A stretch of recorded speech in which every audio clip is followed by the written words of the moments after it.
El desastre en Ohio sigue expandiendo el escándalo en Estados Unidos y ahora se suma un trágico accidente que dispara las especulaciones alrededor del delicado episodio. Mientras tanto, el gobierno de Biden se desentiende del problema. Un grupo de investigadores se dirigían a Ohio para empezar con la recolección de datos para su posterior investigación y esclarecimiento del desastre de hace semanas, y su avión cayó antes de llegar. ¿Una mala coincidencia? ¿Una negligencia o algo mucho peor? En las últimas horas, un avión que llevaba 5 investigadores que se dirigían a inspeccionar una reciente explosión en una planta de Ohio se estrelló en los alrededores de Arkansas. Este hecho ya desató un sinnúmero de especulaciones. El pasado miércoles por la tarde, 5 científicos especialistas en toxicología se dirigían a Columbus, Ohio, cuando su avión se estrelló por razones aún no determinadas, según informó la estación de televisión KTHB. El avión en el que viajaban era una aeronave bimotor Beech BE-20 que había salido del aeropuerto Bill y Hillary Clinton en Little Rock, con destino al aeropuerto internacional de John Glenn Columbus. Según la agencia Associated Press, el siniestro se produjo en momentos donde se habían detectado algunas tormentas en los alrededores con fuertes vientos de entre 50 y 70 kilómetros por hora. Las autoridades explicaron a medios locales que el aparato se estrelló poco después de su despegue. Continúan investigando el lugar del siniestro, pero las labores están siendo dificultosas por las complicadas condiciones meteorológicas. Los científicos y el piloto de la aeronave eran empleados de la empresa CTHE, una empresa que realiza consultoría ambiental con sede en North Little Rock. Tenían el objetivo de investigar la explosión en Bedford. La pregunta sería, ¿por qué de pronto quienes iban a esclarecer el hecho no pueden hacerlo? Además, hay que recordar que no es el primer accidente luego del descarrilamiento. Ya hubo una explosión en las instalaciones de la planta de metales de Human & Company. El incidente tuvo lugar en el condado de Cuyahoga, donde un trabajador de mantenimiento perdió la vida y 13 personas fueron enviadas a hospitales luego de producirse dicha explosión el pasado lunes. La misma empresa ya había participado de la recolección de datos en el accidente del descarrilamiento en East Palestine. Hasta el momento no han trascendido los avances de esas investigaciones y se desconocen las causas del mismo. Desde la Administración Federal de Aviación y la Junta Nacional de Seguridad en el Transporte ya se encuentran investigando cómo se dio el accidente aéreo, pero crece la preocupación por la cantidad de incidentes registrados en los últimos días. En las redes sociales ya se habla de una cadena de incidentes que generan muchas suspicacias por la coincidencia con la que se dan estos hechos en un lapso muy corto de tiempo y en los esfuerzos del gobierno estadounidense por encubrirlos. Estas suspicacias se ven justificadas precisamente por las expresiones del propio presidente Joe Biden, que se proclamó sobre el siniestro del tren en Ohio luego de 2 semanas de hecho, responsabilizando exclusivamente a la empresa. Cuando se le consultó al mandatario estadounidense sobre estos hechos, respondió que este era un problema de la empresa. En esta misma línea fue el accionar de las fuerzas federales para controlar la situación. Entonces, ¿no es posible especular que Biden y compañía estén detrás de los accidentes que impiden sacar la verdad a la luz? ¿No son ellos los que perderían más? Porque de hecho, desde un principio minimizaron el hecho. Incluso llegaron a decir que el agua no había sido tan contaminada por los residuos tóxicos tras el gran incendio, lo que fue desmentido. A tan solo horas de la explosión de los vagones con cargas tóxicas, ya se registraban fallecimientos de animales y peces. Incluso días después, todavía podía verse el agua contaminada y la prensa local daba cuenta de ellos. El desdén de Biden para atender el problema en Ohio motivó incluso una hilarante iniciativa en las redes sociales. Varios usuarios lanzaron una campaña para declarar a este estado como parte de Ucrania para recibir atención por parte del presidente. Esta crítica puso en evidencia el hecho de que la Casa Blanca ya destinó más de $100 millones para la guerra en Ucrania, mientras que los desastres ecológicos tanto en Ohio como otros estados no recibieron nada. En este contexto, el reciente accidente de los científicos que viajaban a Ohio adquiere un tono mucho más preocupante para el gobierno de Biden. Es cada vez más difícil que el mandatario pueda seguir con su agenda internacional. El alcalde de East Palestine, en Ohio, Trent Conway, se convirtió en uno de los más acérrimos detractores cuando declaró que la visita del mandatario a Ucrania fue la bofetada más grande mientras su ciudad ardía en llamas. A él no le importamos, puede enviar a todas las agencias que quiera, pero me enteré en una de las sesiones informativas de que estaba en Ucrania regalando millones de dólares, así dijo furioso en la cadena televisiva Fox News. En este sentido, la contienda electoral también está empezando a usar los hechos de Ohio como escenario para la batalla entre Trump y Biden. El exmandatario aprovechó la indiferencia federal para criticar la política del gobierno demócrata. En los últimos días, se vio al republicano llegar a Ohio llevando donaciones para la gente. Con esta acción buscó ser un contraste con las acciones de Biden, alejado de la realidad local de Estados Unidos y promoviendo guerras en el mundo. Mientras visitaba Little Beaver Creek, un afluente del río Ohio cerca del lugar del descarrilamiento, Trump dijo que cree que es terrible que Biden aún no haya visitado el lugar del descarrilamiento del 3 de febrero. En este contexto, el reciente accidente del avión con los científicos a bordo cae como una bomba en la administración Biden.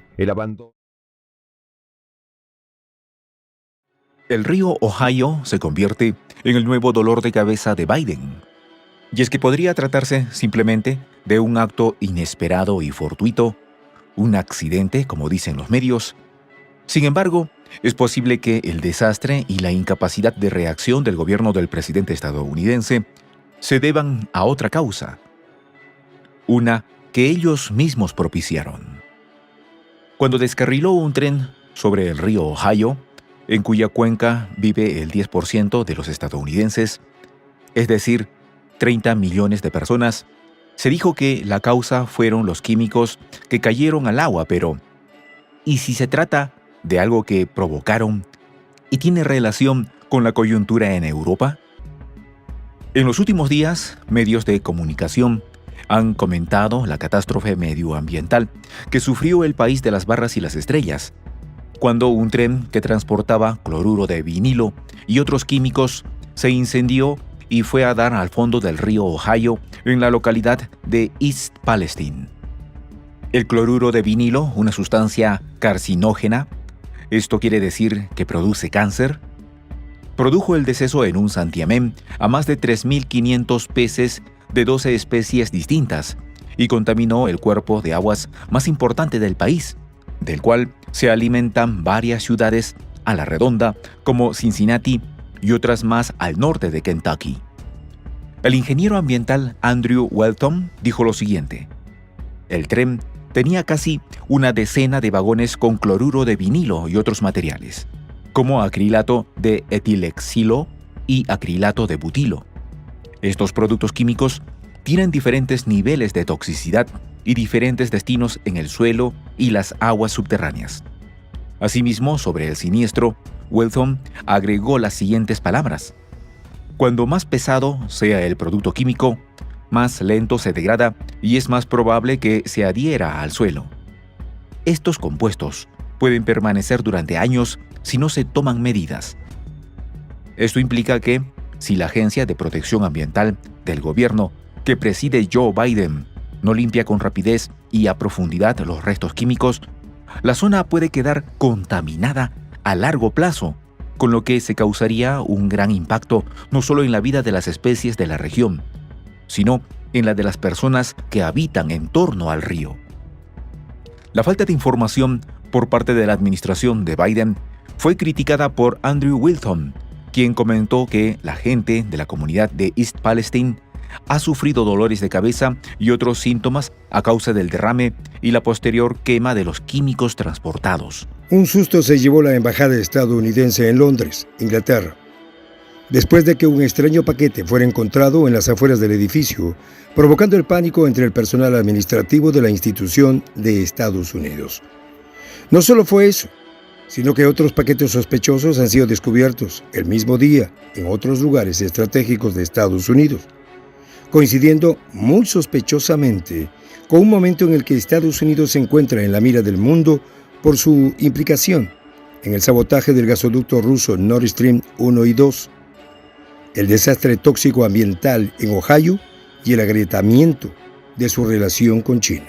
Ustedes a Seymour Hersh, ese periodista ganador del Pulitzer, que acusó a Estados Unidos en un artículo diciendo que fueron ellos, que fue el presidente Biden quien ordenó que se saboteara el Nord Stream. Y, por ejemplo, también citaba como una de las pruebas esa frase que pronunció el propio presidente Joe Biden antes de que se produjera todo esto, justo antes también de que Rusia invadiera Ucrania, y dijo que si eso ocurría, el Nord Stream pues iba a llegar a su fin. Bueno, efectivamente, eso fue lo que finalmente ocurrió. No tenemos pruebas de que haya sido ni uno ni otros, pero sí que es cierto que este periodista acusó directamente a Estados Unidos por una fuente que considera que fue Estados Unidos quien lo hizo. Bueno, pues ahora Seymour Hersh ha publicado otro artículo. Dice que Estados Unidos y Noruega han realizado operaciones marítimas encubiertas al menos desde la guerra de Vietnam. Bueno, el periodista ha dicho que la Armada noruega tiene una larga y turbia historia de cooperación con la inteligencia de Estados Unidos. Y el periodista, claro, se ha preguntado, teniendo en cuenta todo este trabajo que ha hecho de investigación respecto al Nord Stream, por qué gran parte de la planificación y el entrenamiento secretos para los ataques del sabotaje al Nord Stream 1 y 2 tienen lugar en Noruega. A sus 63 años, Jens Stoltenberg, secretario general de la OTAN, parece haber quemado todos los cartuchos de su carrera profesional, ya que anunció que su paso como líder de la alianza está a punto de terminar. De ser un joven pacifista, enemigo de conflictos como el de Vietnam, y aunque no le crean, hasta comunista, pasó a dirigir el corporativo militar más grande de Occidente y con mayores secuelas de víctimas de la historia. ¿Por qué quiere tirar los guantes Stoltenberg? Los detalles. Elon Musk se cansó de que el gobierno estadounidense priorice el conflicto en Ucrania antes que la problemática económica interna. Por ello ha desenmascarado al gobierno de Biden y ha culpado específicamente a la subsecretaria de Estado, Victoria Nuland, calificándola como la principal responsable de que una tercera guerra mundial esté próxima. Tal y como mencionó Donald Trump, es Nuland la que está intentando atentar contra Crimea como pretexto para salvaguardar los intereses de Kiev. Asimismo, no entiende de argumentos y aduce que Zelensky debe adherirse a la OTAN cuanto antes para que este órgano los surta del material armamentístico necesario. Para no creerlo. La Comisión Europea prohíbe el uso de TikTok a su personal y cita motivos de seguridad. Es el último ejemplo de las crecientes tensiones entre China y Occidente y también una muestra más de las preocupaciones relacionadas con las prácticas de recopilación de datos de esta aplicación tan popular. Occidente y sobre todo Estados Unidos ha acusado en repetidas ocasiones a las tecnológicas chinas de ayudar al Partido Comunista y sus servicios de inteligencia a recopilar grandes cantidades de datos en todo el mundo. Los funcionarios tienen que desinstalar esta aplicación lo antes posible. Tienen como fecha límite el 15 de marzo y a partir de ese día los dispositivos que tengan esta aplicación instalada se considerarán no conformes con el entorno corporativo. Esa morrita anda volada porque el ranchero le llevó serenata. Le dijo quiero todo contigo, le dio un besito y fueron a cotorrear.